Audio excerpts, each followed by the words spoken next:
আমি এক রিফিউজি পরিবারের সন্তান। আমার দাদু ওপার বাংলা থেকে এপার বাংলায় এসেছিলেন। এই ফেসবুকে যখনই আমি কিছু লিখি বিজেপির বিরুদ্ধে, হিন্দুত্ববাদের বিরুদ্ধে, অনেকে এসে কমেন্ট করেন, ইচ্ছা করে কমেন্ট করেন যে আপনার ঠাকুরদা তো ওপার বাংলা থেকে এপার বাংলায় এসেছিলেন, তারা খেয়ে লাথি খেয়ে, আপনি কেন মুসলমানদের বিরুদ্ধে কথা বলেন না? আমি বলি আমার দাদুরাই আমাকে শিখিয়ে গেছে। আমি দাদুকে জিজ্ঞেস করেছিলাম যে দাদু, তুমি তো হিন্দু ছিলে বলে তোমাকে বাংলাদেশ থেকে এখানে আসতে হলো, তাহলে তুমি ভারতে এসে বললে না কেন আমাদেরও হিন্দু রাষ্ট্র চাই, আমার দেশেও কোনো মুসলমান থাকবে না? দাদু তখন আমাকে উত্তর দিয়েছিলেন যে দেশ কি? দেশ মানে কি একটা মানচিত্র? দেশ মানে কি একটা ম্যাপ? দেশ মানে কি একটা ভারত মাতার ছবি? নাকি দেশ মানে আমার পাড়া, দেশ মানে আমার বাড়ি, দেশ মানে আমার প্রতিবেশী, দেশ মানে আমার বাড়ির সামনের ওই মাঠ যে মাঠে আমি প্রথমবার সাইকেল চালানো শিখেছি? দেশ মানে আমার স্কুল, আমার স্কুলের বসা, আমার স্কুলের বেঞ্চে আমার পাশে বসা আমার সহপাঠী। দেশ মানে তো মানুষ, দেশ মানে তো মানুষের একসাথে থাকা। আমি যখন আমার দেশ ছেড়ে এসেছিলাম, আমি জানি আমার কত দুঃখ হয়েছিল, আমার যন্ত্রণা হয়েছিল। আমার দেশের স্মৃতি, আমার ছোটবেলার স্মৃতি, সেই সব কিছুকে ছেড়ে আসার যন্ত্রণা আমার বুকের মধ্যে রয়েছে। আমি চাই না এই বিশ্বের, এই বাংলার, এই ভারতের একটা মানুষকেও তার দেশ ছেড়ে, তার বাড়ি ছেড়ে, তার পরিবার ছেড়ে আসতে হোক।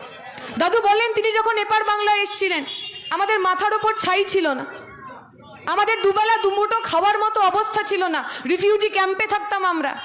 দাদু বলেন তখন কেউ, এই যারা আজকে হিন্দু মহাসভা করেন, আজকে যারা বজরং দল করেন, আজকে যারা হিন্দু রাষ্ট্র স্থাপনার জন্য উদ্বেল হয়ে উঠেছেন, তাদের মধ্যে কেউ এসে তো আমার দাদুকে বলেননি, আমার দাদুর মতো হাজার হাজার এমন রিফিউজি মানুষকে তো বলেননি যে আপনিও হিন্দু আমিও হিন্দু, আসুন না আমার বাড়ির সামনে একটু জায়গা খালি আছে, আপনার জন্য একটা বাড়ি করে, আপনিও হিন্দু আমিও হিন্দু, আসুন না আমার বাড়িতে আজকে দুমুঠো ভাত বেশি হয়েছে, আমরা দুজন একটু ভাগ করে দুজনে মিলে খাবার খেয়ে। আমার দাদুরা গল্প শুনিয়েছেন ওই কঠিন সময়, ওই আধার রাতে উদ্বাস্তু মানুষ, রিফিউজি মানুষ, ওই রিফিউজি হিন্দু পরিবারগুলোর বাসস্থানের লড়াই, খাদ্যের লড়াই, নাগরিকত্বের লড়াইয়ে তাদের সঙ্গে যদি কেউ ছিল, সেই ঝান্ডাটার রং লাল, সেই রাজনীতিটার নাম ইউসিআরসি, সেই রাজনীতিটার নাম বামপন্থা। তাই আমরা বামপন্থা ছাড়া অন্য কিছু বুঝি না।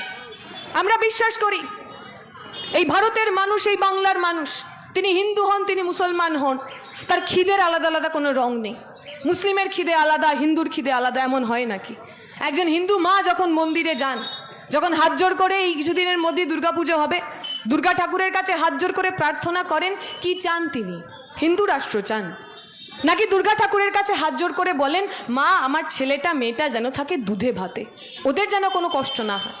একজন মুসলমান মানুষ যখন মসজিদে যান, নামাজ আদা করেন, কি চান আল্লাহর কাছ থেকে? গাজায়ে হিন্দ চান, মুসলমান রাষ্ট্র চান? নাকি তিনিও আল্লাহর কাছ থেকে এটুকুই চান, আমার ছেলে